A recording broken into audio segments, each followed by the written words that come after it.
حضور صلی اللہ علیہ وآلہ وسلم کی اللہ سے ملاقات کا واقعہ۔ حضرت عائشہ رضی اللہ تعالیٰ عنہ نے حضور صلی اللہ علیہ وآلہ وسلم سے پوچھا کہ جب آپ اللہ سے ملاقات کے لیے گئے تو کیا آپ نے اللہ کا چہرہ مبارک دیکھا؟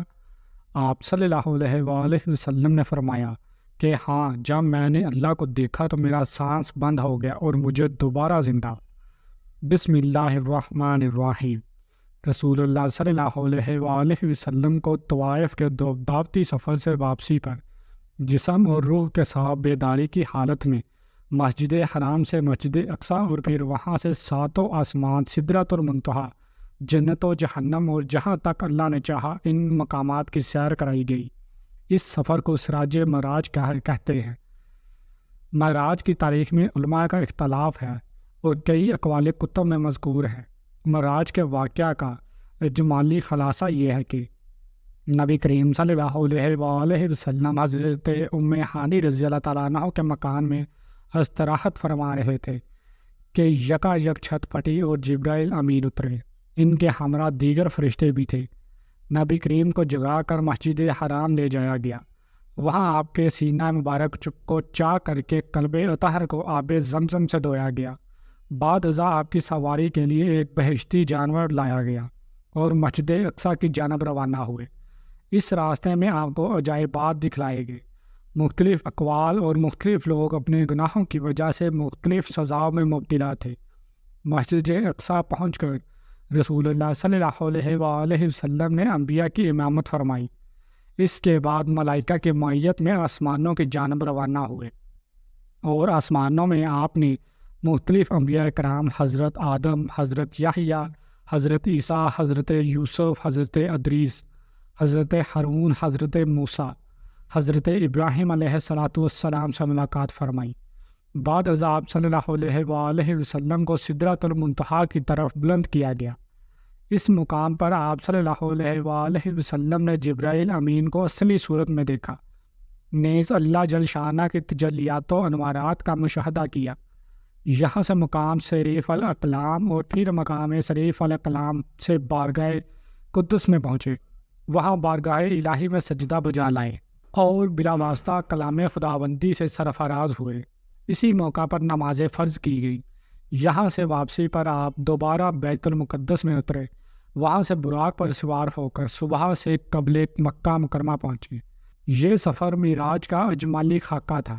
واقع معراج اللہ تعالیٰ کی قدرت کی نشانیوں میں سے ایک نشانی ہے جو چشم زدر میں بظاہر رونما ہوا، لیکن حقیقت میں اس میں کتنا وقت لگا یہ اللہ تعالیٰ اور اس کے رسول بہتر جانتے ہیں۔ اللہ تعالیٰ نے اس واقعے میں اپنے محبوب پیغمبر حضرت محمد صلی اللہ علیہ وآلہ وسلم کو اپنی قدرت کاملہ کا مشاہدہ کرایا۔ واقع معراج اعلان نبوت کے 10ویں سال اور مدینہ ہجرت سے 1 سال پہلے مکہ میں پیش آیا۔ ماہ رجب کی 27ویں رات ہے۔ اللہ تعالیٰ فرشتوں سے ارشاد فرماتا ہے، اے فرشتوں، آج کی رات میری تسبیح بیان مت کرو، میری حمد و تقدیس کرنا بند کر دو۔ آج کی رات میری اطاعت و بندگی چھوڑ دو۔ آج کی رات جنت الفردوس کو لباس اور زیور سے آراستہ کرو۔ میری فرما برداری کا قلعہ اپنے سر پر باندھ لو۔ اے جبرائیل، میرا یہ پیغام میکائیل کو سنا دو کہ رزق کا پیمانہ ہاتھ سے علیحدہ کر دے۔ اسرافیل سے کہہ دو کہ وہ سور کو کچھ دیر کے لیے موقوف کر دے۔ اسرائیل سے کہہ دو کچھ دیر کے لیے روحوں کو قبض کرنے سے ہاتھ اٹھا لیں۔ رضوان سے کہہ دو کہ وہ جنت الفردوس کی درجہ بندی کرے۔ مالک سے کہہ دو کہ دوزخ کو تالا لگا دے۔ خندق بری کے روح سے کہہ دو کہ آراستہ اور پیراستہ ہو جائے اور جنت کے محلوں کی چھتوں پر صفے بستہ کھڑے ہو جائیں، اور جنت کے جو محل ہیں ان کی چھتوں پر اس طرح سے کھڑے ہوں کہ یوں معلوم ہو جیسے سر بستہ کھڑے ہیں۔ مشرق سے مغرب تک جس قدر قبریں ہیں ان سے عذاب ختم کر دیا جائے۔ آج کی رات شب معراج میرے محبوب حضرت محمد صلی اللہ علیہ وآلہ وسلم کے استقبال کے لیے تیار ہو جاؤ۔ چشم زدن میں عالم بالا کا نقشہ بدل جاتا ہے۔ حکم ربی ہوا، اے جبرائیل، اپنے ساتھ 70,000 فرشتے لے جاؤ۔ حکم الہی سن کر جبرائیل امین علیہ السلام سواری لینے جنت میں جاتے ہیں، اور آپ نے ایسی سواری کا انتخاب کیا جو آج تک کسی شہنشاہ کو بھی میسر نہ ہوگی۔ میسر ہونا تو دور کی بات ہے، دیکھی تک نہ ہوگی، اور دیکھنا دور کی بات سوچی تک نہ ہوگی۔ اس سواری کا نام براق ہے۔ تفسیر روح البیان میں ہے کہ نبی کریم صلی اللہ علیہ وآلہ وسلم سے پہلے براق پر کوئی سوار نہیں ہوا۔ ماہ رجب کی 27ویں شب کس قدر پرکیفیت تھی، مطلب بالکل صاف ہے، فضاؤں میں عجیب سی کیفیت طاری ہے۔ رات آہستہ آہستہ کیف و نشاط کی مستی میں مست ہوتی جا رہی ہے۔ ستارے پوری آب و تاب کے ساتھ جھلملا رہے ہیں۔ پوری دنیا پرسکوت خاموشی کا عالم طاری ہے۔ نصف شب گزرنے کو ہے کہ یکا یک آسمانی دنیا کا دروازہ کھلتا ہے۔ انوار و تجلیات کے جلوے سمیٹے حضرت جبرائیل علیہ السلام نورانی مخلوق کے جھرمٹ میں جنتی براق لیے آسمان کی بلندیوں سے اتر کر حضرت ام ہانی رضی اللہ تعالیٰ عنہ کے گھر تشریف لاتے ہیں، جہاں ماہ نبوت حضرت محمد صلی اللہ علیہ وآلہ وسلم ماہ خواب ہیں۔ آنکھیں بند کیے دل بیدار لیے آرام فرما رہے ہیں۔ حضرت جبرائیل امین علیہ السلام ہاتھ باندھ کر کھڑے ہیں اور سوچ رہے ہیں کہ اگر آواز دے کر جگایا تو بے ادبی ہو جائے گی۔ فکر مند ہیں کہ معراج کے دولہے کو کیسے بیدار کیا جائے۔ اس وقت حکم ربی ہوتا ہے، اے میرے جبرائیل، میرے محبوب کے قدموں کو چوم لے تاکہ تیرے لبوں کی ٹھنڈک سے میرے محبوب کی آنکھ کھل جائے۔ اسی دن کے واسطے میں نے تجھے کافور سے پیدا کیا تھا۔ حکم سنتے ہی جبرائیل امین علیہ السلام آگے بڑھے اور اپنے کافوری ہونٹ محبوب سرکار دو عالم حضرت محمد صلی اللہ علیہ وآلہ وسلم کے پائے ناز سے مس کر دیے۔ یہ منظر بھی کس قدر حسین ہوگا۔ جب جبرائیل امین علیہ السلام نے فخر کائنات حضرت محمد صلی اللہ علیہ وآلہ وسلم کے قدموں کو بوسہ دیا، حضرت جبرائیل امین علیہ السلام کے ہونٹوں کی ٹھنڈک پا کر حضور نبی کریم صلی اللہ علیہ وآلہ وسلم بیدار ہوتے ہیں اور دریافت کرتے ہیں، اے جبرائیل کیسے آنا ہوا؟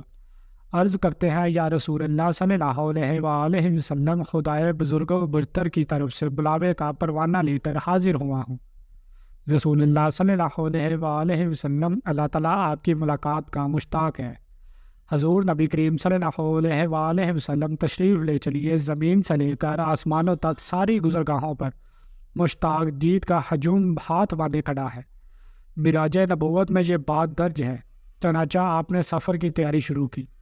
اس موقع پر حضرت جبرائیل امین علیہ السلام نے آپ کا سینہ مبارک چاک کیا اور دل کو دھویا۔ حضور نبی کریم ارشاد گرامی ہے کہ میرے پاس ایک آنے والا آیا اور اس نے میرا سینہ چاک کیا۔ سینہ چاک کرنے کے بعد میرا دل نکالا، پھر میرے پاس سونے کا ایک تشت لایا گیا جو ایمان و حکمت سے لبریز تھا۔ اس کے بعد میرے دل کو دھویا گیا، پھر وہ ایمان و حکمت سے لبریز ہو گیا۔ اس قلب کو سینہ اقدس میں اس کی جگہ پر رکھ دیا گیا۔ بخاری شریف کی جلد نمبر اول میں صفحہ نمبر 568 پر یہ بات درج ہے۔ مسلم شریف کی بات کی جائے تو جلد اول صفحہ نمبر 92 پر یہ بات ہے کہ مسلم شریف میں ہے کہ حضرت جبرائیل علیہ السلام نے سینہ چاک کرنے کے بعد قلب مبارک کو زمزم کے پانی سے دھویا اور سینہ مبارک میں رکھ کر سینہ بند کر دیا۔ حضرت جبرائیل امین علیہ السلام فرماتے ہیں کہ قلب ہر قسم کی کجی سے پاک اور بے عیب ہے، اور اس میں 2 آنکھیں ہیں جو دیکھتی ہیں اور 2 کان ہیں جو سنتے ہیں۔ یہ فتح الباری کی روایت ہے، جلد نمبر 13 صفحہ نمبر 610 پر سینہ اقدس کے شک کیے جانے میں کئی حکمتیں ہیں، جن میں ایک حکمت یہ ہے کہ قلب اطہر میں ایسی قوت قدسیہ شامل ہو جائے جس سے آسمانوں پر تشریف لے جانے اور عالم اسموات کا مشاہدہ کرنے، بالخصوص دیدار الہی کرنے میں کوئی دقت اور دشواری پیش نہ آئی۔ پھر آپ صلی اللہ علیہ وآلہ وسلم کے سر انور پر امامہ باندھا گیا۔ علامہ کاظمی رحمۃ اللہ علیہ فرماتے ہیں، شب معراج جب حضرت محمد صلی اللہ علیہ وآلہ وسلم کو جو امامہ شریف پہنایا گیا، وہ امامہ مبارک حضرت آدم علیہ السلام کی پیدائش سے 7000 سال پہلے کا تیار کیا ہوا تھا۔ 40,000 ملائکہ اس کی تعظیم و تکریم کے لیے اس کے ارد گرد کھڑے تھے۔ حضرت جبرائیل علیہ السلام نے سرور کونین حضرت محمد صلی اللہ علیہ وآلہ وسلم کو نور کی ایک چادر پہنائی، زمرد کی نالین مبارک پاؤں میں زیب تن فرمائی، یاقوت کا کمر باندھا۔ یہ بھی معراج نبوت صفحہ نمبر 601 پر یہ بات درج ہے۔ حضور صلی اللہ علیہ وآلہ وسلم نے براق کا حلیہ بیان کرتے ہوئے ارشاد فرمایا، سینہ سرخ یاقوت کی مانند چمک رہا تھا، اس کی پشت پر بجلی گونجتی تھی، ٹانگیں دم مرجان سر اور اس کی گردن یاقوت سے بنائی گئی تھی۔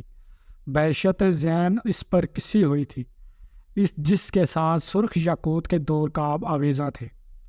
اس کی پیشانی پر لا الہ الا اللہ محمد رسول اللہ لکھا ہوا تھا۔ چند لمحوں کے بعد وہ وقت بھی آ گیا کہ سرور کونین حضرت محمد صلی اللہ علیہ وآلہ وسلم براق پر تشریف فرما ہو گئے۔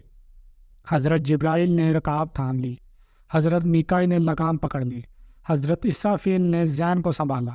حضرت امام کاظمی رحمۃ اللہ علیہ فرماتے ہیں، یہ معراج کی رات 80,000 فرشتے حضور صلی اللہ علیہ وآلہ وسلم کے دائیں طرف اور 80,000 بائیں طرف تھے۔ فضا فرشتوں کی درود و سلام کی صداؤں سے گونج اٹھی اور آقا نامدار حضرت محمد صلی اللہ علیہ وآلہ وسلم پر درود و سلام کے گونج میں سفر معراج کا آغاز فرماتے ہیں۔ اس واقعے کو قرآن مجید میں اللہ تعالیٰ نے اس طرح بیان فرمایا ہے کہ وہ ذات اور نقص اور کمزوری سے پاک ہے جو رات کے تھوڑے سے حصے میں اپنے محبوب اور مکرم بندے کو مسجد حرام سے مسجد اقصیٰ تک لے گئی، جس کی گرد و نواح کو ہم نے بابرکت بنا دیا ہے تاکہ ہم اس بندہ کامل کو اپنی نشانیاں دکھائیں۔ سیرت النبی اسرائیل کی یہ آیت کا ترجمہ بھی بیان کیا گیا ہے۔ آپ صلی اللہ علیہ وآلہ وسلم نہایت شان و شوکت سے ملائکہ کے جلوس میں مسجد حرام سے مسجد اقصیٰ کی طرف روانہ ہوتے ہیں۔ یہ گھڑی کس قدر دل نواز تھی کہ جب مکہ سے لامکہ تک نور ہی نور پھیلا ہوا تھا، سواری بھی نور تو سوار بھی نور، باراتی بھی نور تو دلہا بھی نور، میزبان بھی نور تو مہمان بھی نور، یوں کی نوری بارات فلکے بوس پہاڑیوں بے آبو بیا ریگستانوں، گھنے جنگلوں چٹیل میدانوں سرسبز و شاداب و وادیوں پر خطروں ویرانوں پر سے سفر کرتی ہوئی وادی بسا میں پہنچی ہے، جہاں بے شمار درخت ہیں۔ حضرت جبرائیل علیہ السلام عرض کرتے ہیں کہ حضور یہاں اتر کر 2 رکعت نفل ادا کیجیے۔ یہ آپ کی ہجرت گاہ مدینہ طیبہ ہے۔ نفل کی ادائیگی کے بعد پھر سفر شروع ہوتا ہے۔ راستے میں ایک سرخ ٹیلہ آتا ہے جہاں حضرت موسیٰ علیہ السلام کی قبر مبارک ہے۔ حضور صلی اللہ علیہ وآلہ وسلم اس موقع پر ارشاد فرماتے ہیں کہ معراج کی رات میں سرخ ٹیلے سے گزرا تو میں نے دیکھا کہ وہاں موسیٰ علیہ السلام کی قبر ہے اور وہ اپنی قبر میں کھڑے ہو کر نماز پڑھ رہے ہیں۔ پھر دیکھتے ہی دیکھتے بیت المقدس میں آ گیا، جہاں قدسیوں کا جمع غفیر سلامی کے لیے موجود تھا، علماء خوش آمدید کہنے کے لیے، اور تقریباً 1,24,000 انبیاء مرسلین استقبال کے لیے بے چین اور بے قرار کھڑے تھے۔ حضور نبی کریم صلی اللہ علیہ وآلہ وسلم اس مقام پر تشریف فرما ہوئے جسے باب محمد کہا جاتا ہے۔ حضرت جبرائیل ایک پتھر کے پاس آئے جو اس جگہ موجود تھا۔ حضرت جبرائیل نے اس پتھر میں اپنی انگلی مار کر اس میں سوراخ کر دیا اور براق کو اس میں باندھ دیا۔ یہ تفسیر ابن کثیر کی جلد نمبر 3 صفحہ نمبر 7 پر درج ہے۔ آفتاب نبوت حضرت محمد صلی اللہ علیہ وآلہ وسلم مسجد اقصیٰ میں داخل ہوتے ہیں۔ صحن حرم سے فلک تک نور ہی نور چھایا ہوا ہے، ستارے مان پڑ چکے ہیں، قدسی سلامی دے رہے ہیں، حضرت جبرائیل اذان دے رہے ہیں، تمام انبیاء ورسل صف در صف کھڑے ہو رہے ہیں۔ جب صفیں بن چکی تو امام الانبیاء فخر دو جہاں حضرت محمد امامت کروانے کے لیے تشریف لاتے ہیں۔ تمام انبیاء اور رسول امام الانبیاء کی اقتدار میں 2 رکعت نماز ادا کر کے اپنی نیاز مندی کا اعلان کرتے ہیں۔ ملائکہ اور انبیاء سب کے ساتھ سر تسلیم خم کیے ہوئے کھڑے ہیں۔ بیت المقدس نے آج تک ایسا دل نواز منظر اور رخ پر رخ سما نہیں دیکھا۔ وہاں سے عظمت و رفعت کے پرچم پھر بلند ہونے شروع ہوتے ہیں۔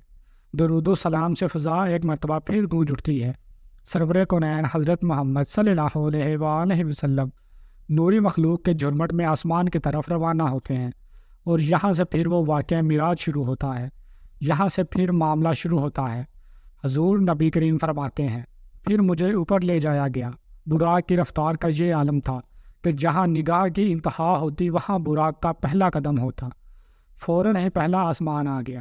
حضرت جبرائیل علیہ السلام نے دروازہ کھٹکھٹایا۔ دربان نے پوچھا کون ہے؟ جواب دیا جبرائیل۔ دربان نے پوچھا تمہارے ساتھ کون ہے؟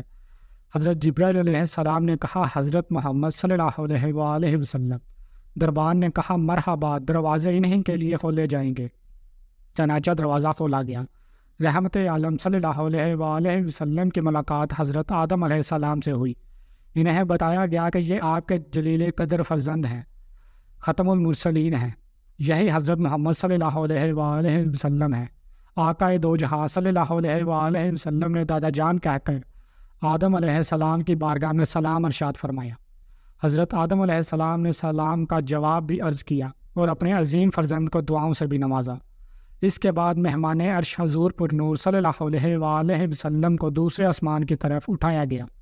پہلے آسمان کی طرح وہ آپ نے دوسرے آسمان کا بھی دروازہ کھولا، یہاں حضور صلی اللہ علیہ وآلہ وسلم کی سیدنا حضرت عیسیٰ علیہ السلام اور یحییٰ علیہ السلام سے ملاقات ہوئی۔ اس یادگار ملاقات اور آسمان کے ملکوتی مشاہدات کے بعد آپ صلی اللہ علیہ وآلہ وسلم کو تیسرے آسمان کی طرف اٹھایا گیا۔ تیسرے آسمان پر حضور صلی اللہ علیہ وآلہ وسلم کی ملاقات سیدنا یوسف علیہ السلام سے کرائی گئی۔ تیسرے آسمان کے مشاہدات نورانی کے بعد حضور کو چوتھے آسمان پر پہنچایا گیا۔ چوتھے آسمان پر تاجدار کائنات صلی اللہ علیہ وآلہ وسلم کی ملاقات حضرت ادریس علیہ السلام سے کرائی گئی۔ اس طرح حضور صلی اللہ علیہ وآلہ وسلم سفر معراج طے کرتے ہوئے پانچویں آسمان پر پہنچے تو وہاں حضرت ہارون علیہ السلام سے ملاقات ہوئی۔ چھٹے آسمان پر حضور صلی اللہ علیہ وآلہ وسلم کی ملاقات سیدنا موسیٰ علیہ السلام سے ہوئی۔ حضرت موسیٰ علیہ السلام کے چشمان مقدس اشک بار ہو گئے۔ حضور صلی اللہ علیہ وآلہ وسلم کی عظمت و رافت کو دیکھ کر رشک کے آنسو چھلک پڑے۔ آپ کی زبان اقدس سے بے اختیار نکلا کہ خدائے بزرگوں برتر کے یہ وہ بزرگیدہ رسول ہیں جن کی امت کو میری امت پر شرف عطا کیا گیا۔ میری امت پر جسے بزرگی عطا ہوئی یہ وہی رسول برحق ہیں جن کی امت کو میری امت کے مقابلے میں کثرت کے ساتھ جنت میں داخل کیا گیا۔ مہمان ذی حشم حضور رحمت عالم صلی اللہ علیہ وآلہ وسلم کی ملاقات ساتویں آسمان پر حضرت ابراہیم علیہ السلام سے ہوئی۔ اس کے بعد حضرت محمد صلی اللہ علیہ وآلہ وسلم جو تخلیق میں وحد ہستی ہیں جبرائیل امین کے ساتھ سدرۃ المنتہا تک سفر کیا۔ اس مقام پر اللہ تعالیٰ نے انسانوں کو 5 نمازوں کا تحفہ عنایت کیا۔ معراج کا واقعہ جس رات پیش آیا اس رات رسول اللہ صلی اللہ علیہ وآلہ وسلم اپنے چچا زاد بہن ام ہانی کے گھر مقیم تھے۔ آپ نے یہ بات لوگوں کو بتائی تو سب نے اسے ہلکا لیا اور مشرکین طعنہ دینے لگے کہ رسول اللہ راتوں رات آسمان گئے ہیں۔ سب نے تردید کی۔ جب لوگوں نے حضرت ابو بکر کو اس واقعے کے متعلق آگاہ کیا تو ابو بکر نے فوراً تصدیق کرتے ہوئے کہا، کیا یہ بات رسول اللہ نے بتائی ہے؟ لوگوں نے کہا ہاں بالکل۔ ابو بکر نے کہا رسول اللہ نے بتائی ہے تو پھر سچ ہے۔ حضرت ابو بکر کے اس بات نے حضور صلی اللہ علیہ وآلہ وسلم کو بہت متاثر کیا اور آپ صلی اللہ علیہ وآلہ وسلم نے حضرت ابو بکر کو صدیق کا لقب دیا۔ مکہ کا ایک شخص جو شام اور فلسطین زیادہ سفر کرتا تھا آیا اور بولا، اگر آپ واقعی راتوں رات مسجد اقصیٰ اور پھر آسمانوں میں گئے ہیں تو مجھے مسجد اقصیٰ کا پتہ ہے۔ میں آپ سے سوالات پوچھتا ہوں، آپ جواب دیں۔ پھر اس شخص نے رسول اللہ سے مسجد اقصیٰ اور اس کے خد و خال کے متعلق بے شمار سوالات کیے اور رسول اللہ نے سب کے ٹھیک ٹھیک جواب دیے۔ اس شخص نے رسول اللہ کے تمام جوابات کو درست قرار دیا۔ رسول اللہ نے اللہ سے پردے میں بات کرنے کا شرف حاصل کیا جو اور کسی کو حاصل نہیں ہوا۔ کائنات کی اس افضل ترین رات میں اللہ تعالیٰ نے حضرت محمد صلی اللہ علیہ وآلہ وسلم کو 50 نمازیں بطور تحفہ دی، لیکن بعد میں کم کر کے 5 کر دی گئی۔ بہت سے مسلمان استفسار کرتے ہیں کہ کیا حضور صلی اللہ علیہ وآلہ وسلم نے شب معراج کو اللہ تعالیٰ کا دیدار کیا ہے؟ حضور نبی کریم صلی اللہ علیہ وآلہ وسلم کا دیدار الہی کرنے کا ثبوت قرآن کریم سے ملتا ہے۔ قرآن کریم کی جس آیت سے رسول اللہ کے دیدار الہی کا انکار کیا جاتا ہے وہ بعض لوگوں کی زبردستی ہے۔ یہی حال حضرت عائشہ صدیقہ رضی اللہ تعالیٰ عنہ کی روایت کا ہے۔ دونوں پر مختصر غور کیا جاتا ہے۔ قرآن و سنت کے جو چیز ثابت ہے وہ ہے دیدار خداوندی اور نفی میں پیش کی جانے والی آیت میں ہے آنکھوں کے ادراک کی نفی، حالانکہ دیکھنے اور ادراک میں فرق ہے۔ ارشاد خداوندی ہے، نگاہیں اس کا احاطہ نہیں کر سکتی اور وہ سب نگاہوں کا احاطہ کیے ہوئے ہے اور وہ بڑا باریک بین، بڑا باخبر ہے۔ امام راضی رحمۃ اللہ علیہ اس کی تفسیر میں لکھتے ہیں، آیت کا مطلب ہے کہ تمام آنکھیں اس کا ادراک نہیں کرتی۔ اس کا فائدہ یہ ہے کہ بعض آنکھیں دیکھ سکتی ہیں۔ دیکھے جانے والی چیز کی جب حد اور انتہا ہو اور دیکھنے والی نظر تمام حدود اطراف اور انتہائی کو گھیر لے تو گویا اس نظر نے اس چیز کو گھیر لیا۔ اس دیکھنے کو ادراک کہا جاتا ہے۔ لیکن جب نظر دیکھی جانے والی چیز کے اطراف کا احاطہ نہ کرے تو اس دیکھنے کا نام ادراک نہیں ہوتا۔ خلاصہ یہ ہے کہ دیکھنا ایک جنس جس کے نیچے 2 نواں ہیں، ایک دیکھنا احاطے کے ساتھ اور دوسرا دیکھنا بلا احاطے کیے۔ صرف احاطے والے دیکھنے کو ادراک کہا جاتا ہے۔ پس ادراک کے نفی سے دیکھنے کی ایک قسم کی نفی ثابت ہوئی اور ایک نوع کی نفی سے جنس کی نفی نہیں ہوتی۔ پس اللہ کے ادراک کی نفی سے اللہ کے دیکھنے کی نفی لازم نہیں آتی۔ امام قرطبی فرماتے ہیں ادراک کا مطلب ہے گھیر لینا اور ہاتھ کھینچنا، جیسے مخلوق دیکھی جا سکتی ہے۔ اہل کا دیکھنا ثابت ہے، خلاصہ یہ کہ قرآن کی آیت سے اور اسے اور ام المومنین حضرت عائشہ رضی اللہ تعالیٰ عنہ کے قول سے دیدار الہی کی نفی رسول اللہ صلی اللہ علیہ وآلہ وسلم سے ثابت نہیں ہوتی۔ آیت کا مطلب ہے کہ تمام آنکھیں اس کو نہیں دیکھ سکتی، یا یہ کہ آنکھیں اللہ کا احاطہ نہیں کر سکتی، اور ظاہر ہے کہ دیکھنا اور ہے، احاطہ کرنا اور ہے۔ نتیجہ یہ ہے کہ بعض آنکھیں دنیا میں بھی اللہ کو دیکھ سکتی ہیں، اور یقیناً وہ بعض آنکھیں محمد رسول صلی اللہ علیہ وآلہ وسلم ہی کی ہیں۔ علامہ قرطبی مزید لکھتے ہیں عبداللہ بن حارث کی حضرت ابن عباس اور ابن کعب سے ملاقات ہوئی تو حضرت ابن عباس رضی اللہ تعالیٰ عنہ نے فرمایا ہم بنی ہاشم تو کہتے ہیں کہ بے شک محمد نے اپنے رب کو دوبارہ دیکھا ہے۔ پھر ابن عباس رضی اللہ تعالیٰ عنہ نے فرمایا کیا تمہیں اس پر تعجب ہے کہ دوستی ابراہیم علیہ السلام کے لیے، کلام موسیٰ علیہ السلام کے لیے اور دیدار الہی محمد صلی اللہ علیہ وآلہ وسلم کے لیے ثابت ہے؟ اس پر حضرت کعب نے اللہ اکبر کہا، یہاں تک کہ پہاڑ گونج اٹھے۔ قرطبی امام عبدالرزاق نے بیان کیا حسن بصری اللہ کی قسم اٹھا کر کہتے بے شک محمد صلی اللہ علیہ وآلہ وسلم نے اپنے رب کو دیکھا ہے۔ مروان نے حضرت ابو ہریرہ رضی اللہ تعالیٰ عنہ سے پوچھا کیا محمد صلی اللہ علیہ وآلہ وسلم نے اپنے رب کو دیکھا؟ انہوں نے فرمایا ہاں۔